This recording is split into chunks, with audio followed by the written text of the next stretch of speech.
भारत ने दूसरे one day match में भी ऑस्ट्रेलिया को ढंग से धोया, लगा दी छक्कों की छड़ी और इसके बाद जड़ डाले एक के बाद एक शतक। जी हाँ दोस्तों, भारत ऑस्ट्रेलिया की टीम के बीच 3 मैचों की वनडे सीरीज का दूसरा वनडे मैच इंदौर के मैदान पर खेला जा रहा है, जहां इस बड़े मुकाबले में इस बार ऑस्ट्रेलिया ने टॉस जीतकर पहले गेंदबाजी चुनी और आज के मैच में ऑस्ट्रेलिया की कप्तानी स्टीव स्मिथ कर रहे थे। और जब इसके बाद भारत की तरफ से ऋतुराज गायकवाड और शुभमान गिल पारी की शुरुआत करने उतरे तो फिर भारत की शुरुआत इस मुकाबले में अच्छी नहीं रही थी, क्योंकि 16 रन के स्कोर पर ही जोश हेजलवुड ने ऋतुराज गायकवाड को आउट कर दिया था और ऋतुराज केवल 8 रन बनाकर आउट हुए थे। लेकिन उनके आउट होने के बाद बल्लेबाजी करने श्रेयस अय्यर उतरे और इसके बाद अय्यर ने इस मुकाबले में आते ही एक के बाद एक चौकों की छड़ी लगा दी थी, जिस वजह से श्रेयस अय्यर के बल्ले से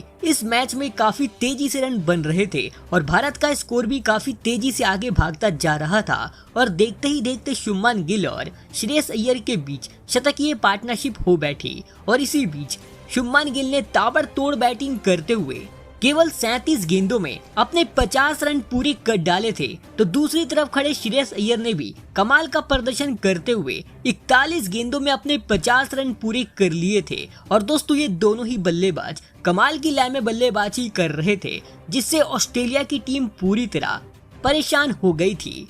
क्योंकि दोस्तों भारतीय टीम लगातार एक बड़े स्कोर की तरफ बढ़ती ही जा रही थी। और इसी बीच इन दोनों बल्लेबाजों ने कमाल का प्रदर्शन करते हुए भारतीय टीम का स्कोर भी 200 रन के पार पहुंचा दिया था, वो भी दोस्तों 30 ओवर से पहले ही, जहां ये दोनों बल्लेबाज इसके बाद एक करके अपने शतक की तरफ आगे बढ़ते जा रहे थे। और इसी बीच श्रेयस अय्यर ने 86 गेंदों का सामना करने के बाद अपने 100 रन पूरे कर लिए थे, जहां दोस्तों उनके ये 100 रन काफी शानदार थे। लेकिन दोस्तों वो अपनी पारी को ज्यादा लंबा नहीं कर पाए और उनको सीन एबट ने आउट कर दिया था। लेकिन दोस्तों श्रेयस अय्यर ने कमाल का प्रदर्शन करते हुए 90 गेंदों का सामना करा था और 11 चौके 3 छक्कों की मदद से 105 रनों की बेहतरीन पारी खेलकर आउट हुए थे। जहां अय्यर के आउट होने के बाद बैटिंग करने कप्तान राहुल उतरे थे और राहुल ने आते ही एक शानदार छक्का जड़ दिया था। तो दूसरी तरफ शुभमान गिल भी अपने शतक की ओर काफी तेजी से आगे बढ़ते जा रहे थे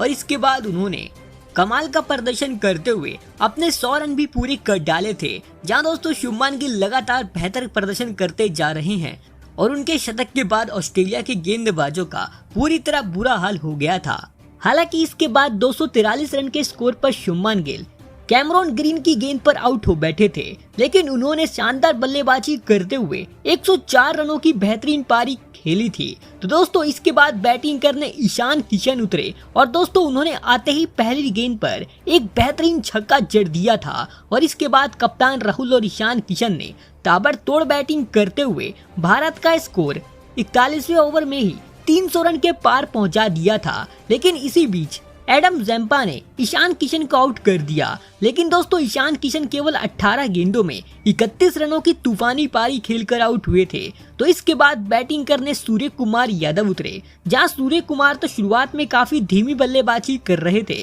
लेकिन कैमरॉन ग्रीन के 44वें ओवर में उन्होंने एक के बाद एक 4 बड़े छक्के जड़ के एकदम से अपनी पारी में छठा गियर डाल दिया था। और इसके बाद कप्तान राहुल ने 35 गेंदों में अपने 50 रन पूरे कर डाले थे और इस मैच में ऑस्ट्रेलिया की टीम की हालत पंचर हो गई थी। लेकिन इसके बाद 355 रन के स्कोर पर कैमरॉन ग्रीन ने कप्तान राहुल को क्लीन बोल्ड मार दिया था और राहुल 38 गेंदों में 52 रनों की शानदार पारी खेलकर आउट हुए थे। लेकिन दोस्तों एक तरफ सूर्य कुमार का बल्ला आग उगल रहा था और इसके बाद उन्होंने ताबड़तोड़ बैटिंग करते हुए केवल 24 गेंदों में अपने 50 रन पूरे कर दिए थे और इसके बाद उनका साथ देने जडेजा उतरे थे। और इसके बाद सूर्य कुमार की तगड़ी बैटिंग की वजह से भारत की टीम ने पूरे 50 ओवर खेलने के बाद 399 रन बनाए 5 विकेट के नुकसान पर, जहां सूर्य कुमार 72 रन बनाकर नॉट आउट रहे थे केवल 37 गेंदों में। तो जडेजा ने भी 13 रन बनाए थे,